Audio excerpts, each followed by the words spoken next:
This is part 1 of a 13-part series where Napoleon Hill will guide you through the principles of success that can transform your life. The video quality has been upscaled from its original format to provide better resolution. Subscribe to WizVibe and like the video if you enjoyed it. I'm very happy to have this personal visit with you. Won't you be seated, please? And now, may I request that you forget all your problems and just relax while I bring you the master key with which you may unlock the door to any opportunity that your mind can conceive. The master key consists of 17 principles, the first of which is definiteness of purpose. Right here at the beginning of our visit, I'm going to make you a promise. If you will decide definitely what you want most during your entire lifetime and write it down on paper so that I can read it, I will give you the master key with which you may open the door to the attainment of your desires, whatever they may be. The exact moment when I will deliver this master key to you will depend entirely upon when you are ready to receive it. This is the first of 13 messages that I will deliver to you. Now, in each message, I will describe the master key in terms that you will understand, if you are ready to understand. And now I shall give you the first cue as to the nature of the great master key which has been responsible for all the great successes in every calling, in every part of the world. Please listen carefully to what I have to say, because you may discover the secret of the master key in this first visit. You may get your first cue as to the nature of the great master key when I tell you that psychologists have discovered a natural law which is the very foundation of all personal successes. And I can describe it to you in one short sentence so you can understand it. Whatever the mind can conceive and believe, the mind can achieve. Isn't that a profound statement? You will notice that it says nothing about the need for education, but simply that whatever your mind can conceive and believe, your mind can achieve. Now, if you want evidence that the mind can achieve whatever the mind can conceive without the benefit of formal education, you only have to remember that Thomas A. Edison conceived the idea of becoming an inventor and lived to become the world's greatest scientist in the field of invention, with only 3 months of common school education. When I first heard Andrew Carnegie describe this natural law, which makes it possible for you and I and everyone else to write his own price tag in life and attain it, I became so enthused over it that I began to search for the power back of it, and my curiosity led me finally to the discovery of the master key, which I shall reveal to you if you are ready to receive it. My search led me to the study of the spiritual forces with which all of us are blessed.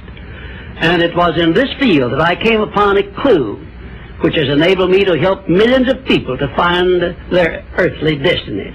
I want to describe my discovery in the simplest terms possible, because it will reveal to you why it is true that whatever the mind can conceive and believe, the mind can achieve, regardless of how many times you may have failed in the past or how lofty your aims and hopes may be.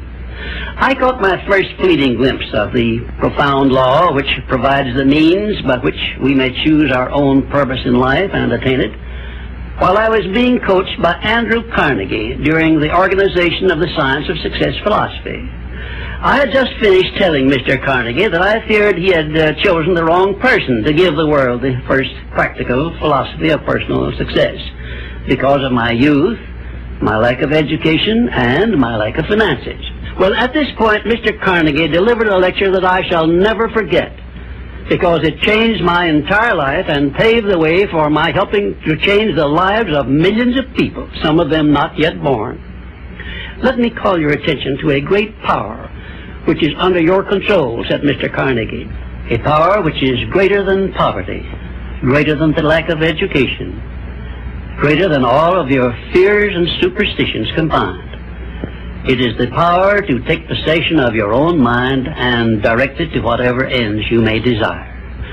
This profound power, Mr. Carnegie continued, is the gift of the Creator And it must have been considered the greatest of all of his gifts to man, because it is the only thing over which man has the complete and unchallengeable right of control and direction.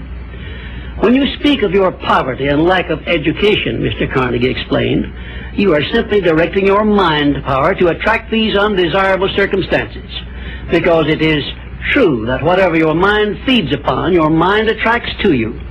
Now you see why it is important that you recognize that all success begins with definiteness of purpose, with a clear picture in your mind of precisely what you want from life. Then Mr. Carnegie continued his speech with a description of a great universal truth which made such an impact upon my mind that I began then and there to give myself a new outlook on life, and set up for myself a goal so far above my previous achievements that it shocked my friends and relatives when they heard about it. Everyone, said Mr. Carnegie, comes to the earth plane blessed with the privilege of controlling his mind power and directing it to whatever ends he may choose. But, he continued, everyone brings over with him at birth the equivalent of 2 sealed envelopes, one of which is clearly labeled the riches you may enjoy if you take possession of your own mind and direct it to ends of your own choice. And the other is labeled the penalties you must pay if you neglect to take possession of your mind and direct it. And now let me reveal to you, said Mr. Carnegie, the contents of those 2 sealed envelopes. In the one labeled riches is this list of blessings. 1, sound health. 2, peace of mind. 3, a labor of love of your own choice. 4, freedom from fear and worry. 5, a positive mental attitude. 6, material riches of your own choice and quantity.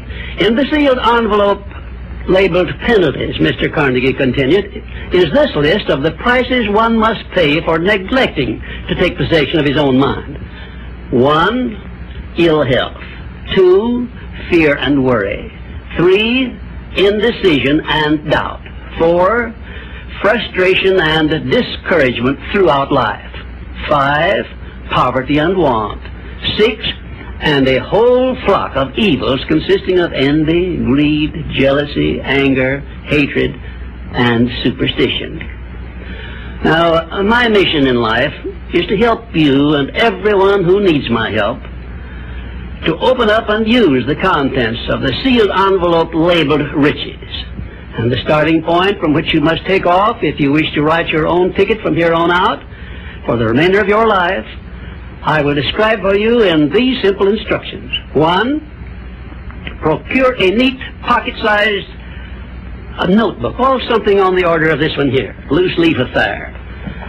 And on page 1, write down a clear description of your major desire in life, the one circumstance or position or thing which you will be willing to accept as your idea of success.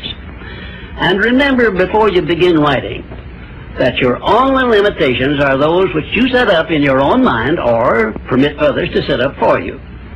And 2, on page 2 of your notebook, write down a clear statement of precisely what you intend to give in return for that which you desire from life. And then start in right where you stand now to begin giving. And 3, memorize both of your statements, what you desire and what you intend to give in return for it, and repeat them at least a dozen times daily. And always end your statements with this expression of gratitude for the blessings with which you were gifted at birth. I ask not, O divine providence, for more riches, but more wisdom with which to accept and use wisely the riches I received at birth in the form of the power to control and direct my mind to whatever ends I desire. If you are not too successful or self-satisfied to accept and express this profound prayer, if you accept it and express it in the same spirit of humble sincerity in which I pass it on to you, a new and a better world will reveal itself to you. A world in which you will see reflected the circumstances and the things which you yourself have created. In my next visit I will give you a description of the second principle of success, through the application of which you may make use of the education and experience of other people and get the necessary help you may need in attaining your definite major purpose in life. And now let me close this, our first visit, with my favorite expression of gratitude. O divine providence, I ask not for more riches, but more wisdom with which to make wiser use of the riches you gave me at birth, consisting in the power to control and direct my own mind to whatever ends I desire.